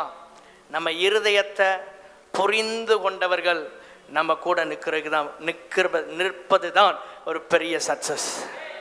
நம்ம இருதயத்தை புரிந்து கொண்டவர்கள், நம்ம ஹார்ட்டை புரிஞ்சவங்க நம்ம கூட நிற்கிறது தான் ஊழியத்தில் சக்சஸ். அப்படி உங்க வாழ்க்கையில் ஒவ்வொருவர் வாழ்க்கையிலும் யோனத்தான கர்த்தர் அனுப்புறாரு. அவனை திடப்படுத்துறான். 16ஆம் வசனம் கடைசி பகுதி. தேவனுக்குள் அவன் கையை திடப்படுத்தி. அந்த வேர்டு ரொம்ப முக்கியம். நீங்க சபையில ஒருவர் திடப்படுத்துங்க. சோர்ந்து போய் இருக்கிறவங்களை திடப்படுத்துங்க. உங்க ஃபேமிலியில பலவீனப்பட்டிருக்கிறவங்களை திடப்படுத்துங்க. உற்சாகப்படுத்துங்க, அவர்களுக்காக ஜெபம் பண்ண ஆரம்பிங்க. கர்த்தர் உங்க மூலம் அற்புதங்களை செய்வார். நீங்க ஒரு யோனத்தானா செயல்படணும். தாவீதுக்கு ஒரு யோனத்தான் தேவை. அவன் அபிஷேகம் பெற்றவன் தான், ஆண்டவருடைய சத்தத்தை கேட்கிறவன் தான். ஆனால் ஒரு யோனத்தான் தேவை. உங்க இருதயத்தை புரிந்து கொண்ட ஒரு ஆள் இருந்தா நீங்க ஓடிடலாம், இல்லைன்னா ஃபெயிலியர். நான் ஆண்டவர்கிட்ட தான் சொல்வேன், ஆண்டவரே நீர் எதை தரீரோ இல்லையோ என் இருதயத்தை புரிந்து கொள்ளுகிற ஆயிரங்கள் வேணும், ஆத்துமாக்கள். ஆமென். அதுதான் சக்சஸ். ஊழியத்தில் வெற்றி அதுதான். தாவீதுக்கு 400 பேர் இருந்த போதும் அவனை தைரியப்படுத்த முடியல. ஒரு யோனத்தான் தான் அவனை தைரியப்படுத்துறோம்.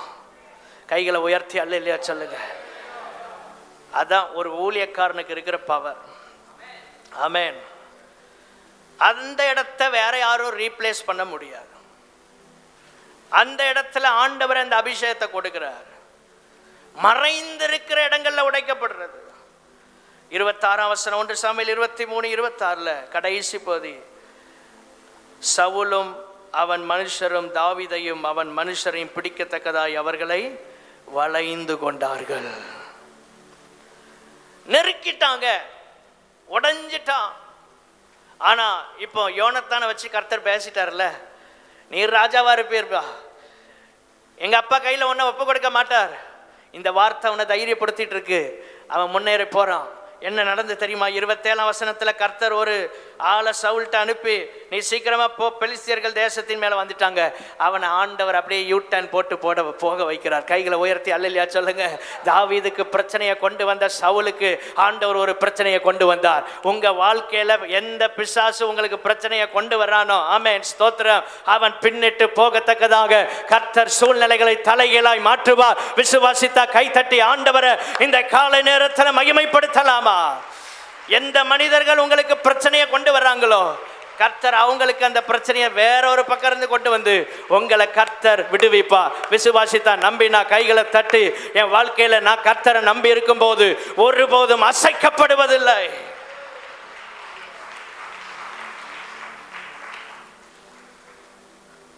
எவ்வளவு நல்ல ஆண்டவர் பாருங்க. சுத்தி வளைச்சிட்டாங்க. இனி உள்ள வந்தாங்கன்னா தாவீது அவுட்டு. ஒரு ஸ்டெப் எடுத்து வச்சா தாவீதோட வாழ்க்கை காலி. ஆண்டவரே இவ்வளவுதான் என்னோட சக்தி, இவ்வளவுதான் என்னோட பவர், இதுக்கு மேல என்னால ஒண்ணு செய்ய முடியாது அப்படிங்கிற நிலையில நீங்க இருக்கலாம். அந்த காலை நேரத்துல எல்லாம் என்ன சுத்தி வந்துட்டு, எல்லா நெருக்கமும் என்ன சுத்தி இருக்கு, எங்க போனே வழி தெரியல. எந்த ரூபத்துல பிசாசு அதை கொண்டு வந்தாலும் இன்னொரு சத்தம் கேட்கும், எதிரிக்கு ஒரு எதிரிய கர்த்தர் எழுப்பினார். கை உயர்த்தி அல்லேலூயா சொல்லுங்க. ஆண்டவர் செய்றாருங்க, ஆண்டவர் செய்றார். உங்களுக்காக யுத்தம் பண்ணுகிற கர்த்தர் உங்க நடுவில் இருக்கிறார். அல்லேலூயா. அற்புதம் வேணுமா வேண்டாமா? உற்சாகமா ஒரு அல்லேலூயா சொல்லலாமா? நீங்க உட்கார்ந்துருக்கதை பார்த்தா நடந்தா இருக்கு. இத்தனை வருஷம் பார்க்காத அற்புதத்தையா பார்க்க போறோம். 430 வருஷம் சிறையிருப்பிலேயே உட்கார்ந்து அவங்க பழகி போச்சு. செங்கடல் பிளக்கும் அப்படின்னா ஏசுறான் மோசைய, யோ கல்லறையில் நான் அங்கே கூட்டிட்டு வந்தேன். ஏன்னா 430 வருஷம் அடிமைத்தன அந்த ஸ்பிரிட்லே இருந்து இருந்து இருந்து அற்புதத்தை அவனால் நம்பவே முடியல. 10 வாதைகளை அனுப்பி ஆண்டவர் வல்லமை உள்ளவருங்கிறத பார்வோன்னு கூட ஓரளவு புரியுதான். ஆனால் இஸ்ரவேல் ஜனங்களுக்கு நம்பிக்கை வரல. அப்படிப்பட்ட நேரத்தில் செங்கடலை பிளக்கிறார். உங்களுக்காக யாவையும் செய்து முடிக்கிற ஆண்டவர். 1 சாமுவேல் 25ஆம் அதிகாரம் 21ஆம் வசனம். தாவீது தன் ஜனங்களை நோக்கி, அவனுக்கு வனாந்தரத்தில் இருக்கிறதை எல்லாம் வீணாகவே காப்பாற்றினேன். யாரை குறித்து சொல்றான்னா, நாபாலை குறித்து சொல்றான். வனாந்தரத்தில் அவனுடைய நாபாலுடைய ஆடுகளை மேய்க்கிற மேய்ப்பர்கள், மயிர் கத்தரிக்கிறவர்கள், ஸ்தோத்திரம், அங்க இருந்தாங்க. அப்போ இந்த தாவீதோட மேய்ப்பர்கள் அவங்களுக்கு உதவி செய்தாங்க. கர்மேல்ல இருந்த நாட்கள் எல்லாம் நீங்க 7ஆம் வசனத்தை பிற வாசிங்க, இந்த அதிகாரத்தை வீட்டில் போய், அங்க நிறைய சம்பவம், நிறைய காரியங்கள் நமக்கு சொல்லப்பட்டிருக்கிறது. அவங்க இருந்த நாளெல்லாம் இவங்களுக்கு சப்போர்ட்டிவா இருக்கிறாங்க. ஒரு பொருள் கூட காணாம போகல. இவங்க அவங்களுக்கு பேர்டனா இருக்கல, ஆசீர்வாதமா இருந்தாங்க. இந்த நாபாலுக்கு உதவி செய்த தாவீது இப்போ ஒரு நன்மை அவன்கிட்ட கேட்டா இவன் யாருப்பா தாவீது, எஜமான விட்டு ஓடி போனவனுக்கெல்லாம் செய்ய முடியாது அப்படின்னு இவனை பயங்கரமா பேசுறான். ஸ்தோத்திரம். நாபாலுக்கு நன்றி இல்லாமலே போயிட்டான். இவ்வளோ உதவி செஞ்சானே, சரி கொஞ்சமாவது உதவி செய்வோம், அதெல்லாம் முடியாது. இப்போ தாவீது சொல்கிறான், நான் இவனை வனாந்தரத்தில் காப்பாற்றின எல்லாம் வேஸ்ட்டுப்பா, அவனுக்கு உண்டானதில் எல்லாம் ஒன்று காணாமல் போன, நன்மைக்கு பதிலாக அவன் எனக்கு தீமை செய்கிறான். நாலாவது, உதவி செய்த இடத்தில் உடைக்கப்படுதல். எல்லாரும் சொல்லுங்க, உதவி செய்த இடத்தில். இனி உள்ள பாயிண்ட்ஸ் எல்லாம் வேகமாக போயிடுவேன், டைம் இல்லை. உதவி செய்த இடத்தில் உடைக்கப்படுதல். கஷ்டப்பட்டு ராத்திரி பால உட்காந்து இவன் மந்தையை பாதுகாத்தா, இவனுக்கு ஆதரவாக இருந்தா, இப்போ இவனுக்கு எதிராக தீமை செய்கிறான். நன்மை செய்யாட்டாலும் தீமையாவது செய்யாமல் இருக்கணும். ஆனால் தீமை செய்ய போது தாவீதுக்கு கோபம் பட்டிட்டு எரியுது. சில நேரம் நமக்கு கோபம் ஏன் வருதுன்னா, நன்மை செஞ்சு தீமை அனுபவிக்கும் போது என்ன வரும்? கோபம் வரும். இயல்பு தான், தவறு அல்ல. இன்னைக்கு அவனை எப்படியாவது அவனை தீர்த்து கட்டணும்னு தாவீது முடிவு பண்ணிட்டான். அப்படிப்பட்ட நேரத்தில் முரட்டாட்டம் உள்ள ஒரு புருஷன் நாபால், ஆனால் புத்தியுள்ள ஸ்திரீ நாபாலுடைய மனைவி அபிகாயில், புத்தியுள்ள ஸ்திரீ. ஆண்டவர் அங்கங்கே ஒரு ஆள் அப்படி செட் பண்ணி வச்சிருப்பார். ஒரு புத்தி கெட்டவனுக்கு புத்தியுள்ள மனைவியை கொடுத்துருக்கிறார். ஆமென். இல்லைன்னா இவனை சரி பண்ண முடியாது, இவனை பாதுகாக்க முடியாது. நாபால பாதுகாத்தது யாரு சொல்லுங்க? அவனுடைய நீங்க தான் பாதுகாக்க வேண்டியவர்கள். எங்களுக்கு பெரிய அரணே நீங்க தான். ஒரு அல்லேலியா சொல்லக்கூடாதா? நீங்க தான் உங்க கணவன்மாரை பாதுகாக்கணும். நாபால பாதுகாத்தது அபிகாயில். ஆமென். பாதுகாக்கிறான். ஐயா, அவன் காலில் வந்து விழுந்து 24 வசனம் 1 சாமுவேல் 25-24 இருக்கு. என் ஆண்டவனே, இந்த பாவத்தை நீங்க செஞ்சிடாதீங்க ஐயா, கையால் இதை செய்யக்கூடாது சொல்லி அவனை தடுத்தா. தேவனுடைய பிள்ளைகளே, தாவீது சொல்றான் 34 வசனத்துல, நீ தீவிரமா என்னை சந்திக்க வரலன்னா பொழுது விடியறக்குள்ள நாபாலுக்கு ஒரு நாய் கூட உயிரோட இருக்கக்கூடாதுன்னு சபதம் எடுத்தேன், அவ்வளோ காலி பண்ணியிருப்பேன். ஏற்கனவே கோபத்தின் உச்சியில இருக்கான். நெருக்கம், அதாவது உடைஞ்சு போய் இருக்கும்போது சில நேரங்களில் நமக்கு பயங்கரமான கோபங்கள் வரும். ஏன்னா சுற்றி நெருக்கம் வரும்போது எங்கேயாவது ஒரு இடம் வெண்ட் அவுட் பண்ணுற கிடைக்குன்னு வைங்க. தாவீதுக்கு அப்படி தான் கிடைக்கி. சவுல் மேலே உள்ள கோபம் எல்லாமே இருக்கு. மனுஷன் தானே, நாபாலை விட்டு போயிருக்கலாம். சவுல் செஞ்ச மாதிரி நாபால் செய்யலை. ஆனால் அவன் தேவ மனுஷன்னு விட்டுட்டான். இவனை இன்னைக்கு தீர்த்து கட்டணும் முடிவு பண்ணி இறங்கிட்டான். அவ்வளோ கோபத்தோடு வர்றான். ஆனால் ஒரு புத்தி உள்ள இந்த ஸ்திரீ என்ன செய்தாள் என்றால், இந்த நாபால் செய்த காரியத்திற்காக மன்னிப்பு கேட்டு தாவீதை அமைதிப்படுத்தி, ஸ்தோத்திரம், தேவனுடைய பிள்ளைகளை தாவீதையும் பாதுகாத்தால். கைகளை உயர்த்தி அல்லேலியா சொல்லலாமா? ஆண்டவர் தாவீதை பாதுகாக்கிறதுக்கு இவனை பயன்படுத்துறார். உதவி செய்த இடத்துல உடைக்கப்படுறான், நொந்துட்டான், எல்லாமே வேஸ்டா போச்சு. உங்க வாழ்க்கையில் அப்படி எல்லாம் செய்ததெல்லாம் வீண் நினைக்கிறீங்களா? உடைக்கப்படுற அனுபவத்துக்குள்ள கர்த்தரை நடத்துறார். தாவீதை பாருங்க, ஒவ்வொரு ஸ்டேஜா ஆண்டவர் கொண்டு போறார். 5வது 2 சாமுவேல் 1ஆம் அதிகாரம், 2 சாமுவேல் 1ஆம் அதிகாரம் 26வது வசனம்.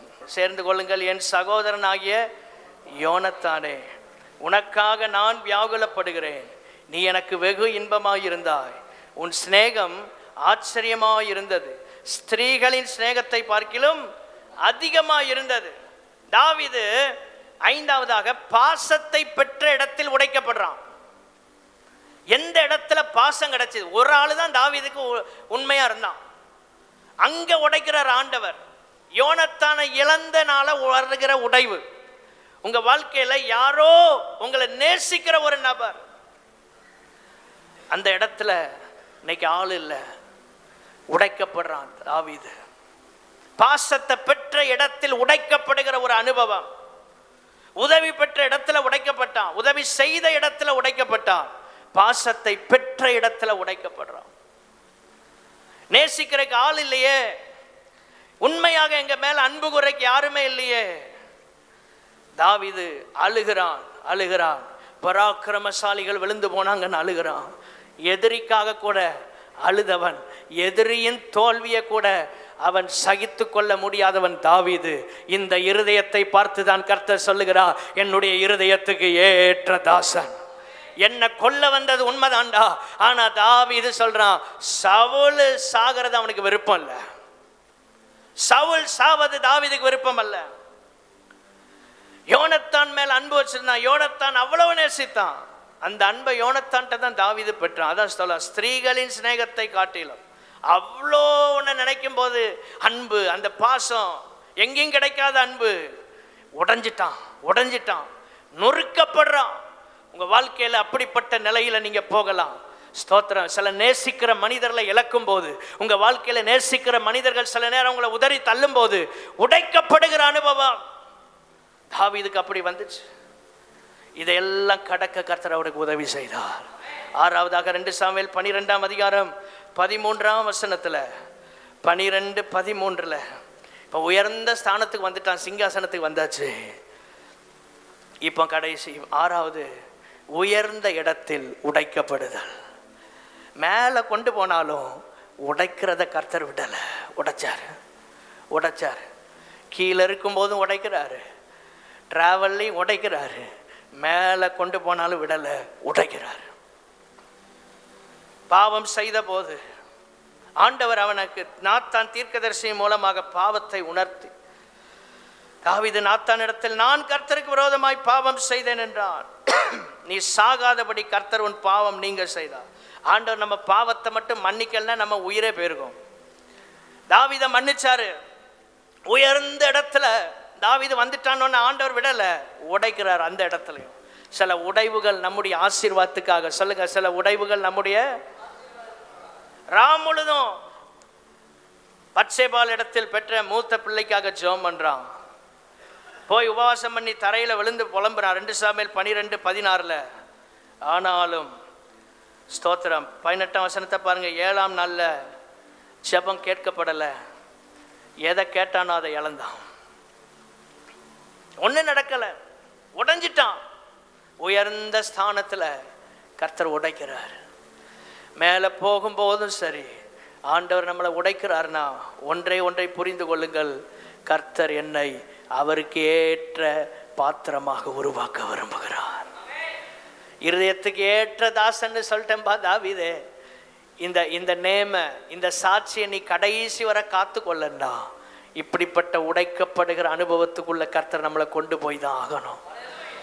இந்த உடைக்கப்படுற அனுபவம் தாவீதுக்கு வரலன்னா அவன் நிச்சயமா விழுந்து போயிருப்பான், மேலே திரும்ப வர முடிஞ்சிருக்காது. ஆனா இந்த சூழ்நிலையிலும் கர்த்தர் அவனை உடைக்கிறார். திரும்ப ஆண்டவருடைய பிரசன்னத்துக்குள்ள ஆண்டவர் அவனை கொண்டு வர்றார். எப்பெல்லாம் ஆண்டவர் உங்களை உடைக்கிறாரோ அப்பெல்லாம் ஒன்றை புரிந்து கொள்ளுங்கள். சங்கீதம் 51 51ஆம் சங்கீதத்துல 12ஆம் வசனம் 11-12 ஆண்டவருடைய பிரசன்னத்தை நீங்க மீண்டும் உணர முடியும். ஆண்டவர் முற்றிலும் அவனை தள்ளல, ஆனா ஆண்டவருடைய பிரசன்னத்துக்கு தூரமா தான் இருக்கிறான். ஆண்டவர் அவனோட இருந்தாலும் துக்கப்பட்டு கொண்டிருக்கிறார் ஆவியானவர். 10ஆம் வசனத்துல, தேவனே சுத்த இருதயத்தை நிலை சிருஷ்டியும், இந்த இருதயத்தை உமக்கு ஏற்ற இருதயம் என்று கண்டு, என் இருதயம் உனக்கு, இந்த தாவீதினுடைய இருதயம் எனக்கு பிடிச்சிருக்குன்னு சொல்லி தாவீது அபிஷேகம் பண்ணாரோ, அந்த இருதயம் கரைபட்ட போது, அந்த இருதயம் பாவத்தினால் நிறைந்த போது, அந்த இருதயம் அசுசிப்பட்ட போது திரும்ப கர்த்தர் அதை சுத்திகரிக்க விரும்புகிறார். அதற்காக இந்த உடைவை கர்த்தர் உண்டாக்குகிறார். எப்பொழுதெல்லாம் உடைக்கப்படுகிறோமோ அப்பொழுதெல்லாம் நாம் சுத்திகரிக்கப்படுகிறோம், அப்பொழுதெல்லாம் நாம் பரிசுத்தமாக்கப்படுகிறோம். திரும்ப தேவ பிரசன்னத்தண்டை நாம் நெருங்கி வருகிறோம். ரட்சணியத்தின் சந்தோஷத்தை எனக்கு திரும்ப தார். உற்சாகமான ஆவி. கைகளை உயர்த்தி சொல்லுங்க, ஆண்டவரே நீங்க உடைக்கும் போதுதான் இந்த உற்சாகமான ஆவி உள்ள வரும். உடைக்க உடைக்க உடைக்க உடைக்க உடைக்க உடைக்க கொஞ்சம் டல்லாக இருந்தீங்கன்னா அப்படியே உற்சாகம் வந்துடும். உங்களுக்குள்ள ஆவியில் ஒரு பலன் வரும். கர்த்தர் இந்த பாதையில் நடத்தும் போது சோர்ந்து போகாதிருங்கள். திரும்ப உங்களை அந்த சந்தோஷம், எப்படிப்பட்ட சந்தோஷம் என்றால் ரட்சிப்பின் சந்தோஷத்தினால் நிரப்புறார். 7வது கடைசியாக 2 சாமுவேல் 16ஆம் அதிகாரம் 7 - 12 வரை குறித்து கொள்ளுங்கள். 7வதாக நெருக்கத்தை அனுபவிக்கும் இடத்தில் உடைக்கப்படுதல். எங்கெல்லாம் நெருக்கத்தை அனுபவிக்கிறீங்களோ அங்கெல்லாம் கர்த்தர் உடைப்பார். நெருக்கத்தை அனுபவிக்கிற அப்சலோம் அவன் ராஜ்யபாரத்தை பிடிக்கிறதுக்காக வந்துட்டான். இந்த அகித்தோப்பேல் தாவீதுக்கு ஆலோசனைக்காரனாக இருந்தவன் அங்கே போய் சேர்ந்துட்டான். உண்மையான நண்பன் அவன் அங்கே போய் சேர்ந்துட்டான். அப்சலோமோட தாவீதுக்கு நெருக்கம், அப்படியே ஒரு டிப்ரெஷன், என்ன செய்யறதுன்னு தெரியல. வெறுங்காலோடு அப்படியே நடந்து வர்றான். சிங்காசனத்தை விட்டு வெறுங்காலோடு நடந்து வர்றான். ஸ்தோத்திரம். அப்படி போகும்போது தான் சிமேயி அவனை தூஷிக்கிறான். கர்த்தர் உடைக்கிறார். கர்த்தர் அவனை உடைக்கிறார். ஸ்தோத்திரம். சில நேரங்களில் உங்களுக்கு நிந்தனை, அவமானம், போராட்டம் இதெல்லாம் வரும்போது கர்த்தர் உங்களை உடைக்கிறார். கர்த்தர் உங்களை உடைக்கிறார். அப்படிப்பட்ட பாதையில் அவனை கர்த்தர் நடத்துகிறார் பாருங்க. எவ்வளவோ அவனுக்கு உதவி செய்வதற்கு ஆட்கள் அன்னைக்கு அவன் கூட இப்பவும் இருக்கிறாங்க. ஆனால் தாவீது எல்லாரையும் தடுக்கிறான். வேண்டாம், விட்டுரு விட்டுரு விட்டுரு. 12ஆம் வசனத்தை மட்டும் எல்லாரும் சேர்ந்து வாசிப்போம். 2 சாமுவேல் 16:12. ஒருவேளை கர்த்தரின் சிறுமையை பார்த்து இந்த நாளில் அவன் நிந்தித்த நிந்தனைக்கு பதிலாக எனக்கு நன்மையை சொல்லுங்க, நன்மை வரணும்னா, ஆசீர்வாதம் வரணும்னா ஒன்றை மாத்திரம் புரிந்து கொள்ளுங்க, உடைக்கப்படுகிற அனுபவத்துக்குள்ள நில்லுங்க. உடைக்கப்படுற அனுபவத்திலேருந்து எஸ்கேப் ஆகக்கூடாது. கூட இருக்கிறவன் சொல்றான், ஒரு நிமிஷம், அபிஷாய் சொல்றான், நீ கண்ணை காட்ட, நான் வேலையை முடிக்கிறேன். வேண்டாண்டா, அமைதியாரு. உடைக்கப்படுற அனுபவத்துக்குள்ள போகும்போது வெளியே வரணும்னு நினைக்காதீங்க. கர்த்தரே கொண்டு வரட்டும். நன்மை இதில் வருது, ஒரு பெரிய ஆசீர்வாதம் வருது. பிரயாசத்துக்கு நன்மை வருது, ஜெபத்துக்கு நன்மை வருது, உழைப்புக்கு நன்மை வருது. தேவனுடைய பிள்ளைகளை கிருபையினால் ஆசீர்வாதங்களை பெறுறோம். அதே நேரத்தில் நிந்தனை, அவமானத்தில் போகும்போது ஒரு ஆசீர்வாதம் வருது. கைகளை உயர்த்தி அல்லேலூயா சொல்லாமா? நிந்தனையின் பாதையில் நீங்கள் போகும்போது தான் உங்கள் வாழ்க்கையில் ஆண்டவர் உங்களுக்கு அந்த உயர்வை கொடுக்கிறார். உயர்ந்த ஸ்தானம், ஆசீர்வாதமான இடத்துல ஆண்டவர் உங்களை கொண்டு போய் வைக்க விரும்புகிறார். இன்றைக்கு கர்த்தர் நம்மோடு பேசி இருக்கிறது உடைக்கப்பட்ட பாத்திரம். எல்லாரும் சொல்லுங்க, உடைக்கப்பட்ட பாத்திரம். இந்த உடைக்கப்பட்ட பாத்திரத்தை ஏன் உடைச்சார், என்ன பயன், அடுத்த வாரம் கர்த்தர் நம்மோட பேசுவார். இந்த செய்தியின் ஒரு பகுதியை தான் என்னால் இன்னைக்கு கொடுக்க முடியுது. தேவனுடைய பிள்ளைகளே, உடைக்கப்படுகிற தாவீதின் வாழ்க்கையில் 7 இடங்களில் உடைக்கப்பட்டான். 7 இடங்களில் தாவீதை கர்த்தர் உடைச்சாரு. அவனை கர்த்தர் எப்படி மாற்றினார் என்றால், அவர் இருதயத்துக்கு ஏற்றவனாக மாற்றினார். இருதயத்தை பார்த்து தான் செலக்ட் பண்ணாரு. அந்த இருதயமே கரைபட்ட போது உடைச்சி உடைச்சி உடைச்சி ஆண்டவர் அவனை கிருபையா உருவாக்கி அவனை ஆண்டவர் ஸ்தோத்திர ஒரு நல்ல தேவ மனுஷனா, ஆண்டவருக்கு ஏற்றவனா, என் இருதயத்துக்கு ஏற்றதாசன்னு அவர் சாட்சி சொல்ற அளவில் கர்த்தர் இந்த தாவீதை உயர்த்தினார். கைகளை உயர்த்தி அல்லேலூயா சொல்லலாம். ஆண்டவரே, நீர் விரும்புகிற பிரகாரம் உம்மை நான் மகிமைப்படுத்த எனக்கு உதவி செய்யும். அப்போஸ்தலர் 13ஆம் அதிகாரம் 22ஆம் வசனத்தில், ஈசாயின் குமாரனாகிய தாவீதை என் இருதயத்துக்கு ஏற்றவனாக கண்டு எனக்கு சித்தமானவைகளை எல்லாம் அவன் செய்வான். எந்த பாத்திரம் உடைக்கப்படுதோ அந்த பாத்திரம் தேவ சித்தத்தை செய்கிற பாத்திரமா மாறும். எல்லாரும் சொல்லுங்க, எந்த பாத்திரம் உடைக்கப்படுதோ அந்த பாத்திரம் தேவ சித்தத்தை செய்கிற பாத்திரமாக மாறும். இருக்கிற இடத்துல எல்லாரும் நாம் எழுந்து நின்று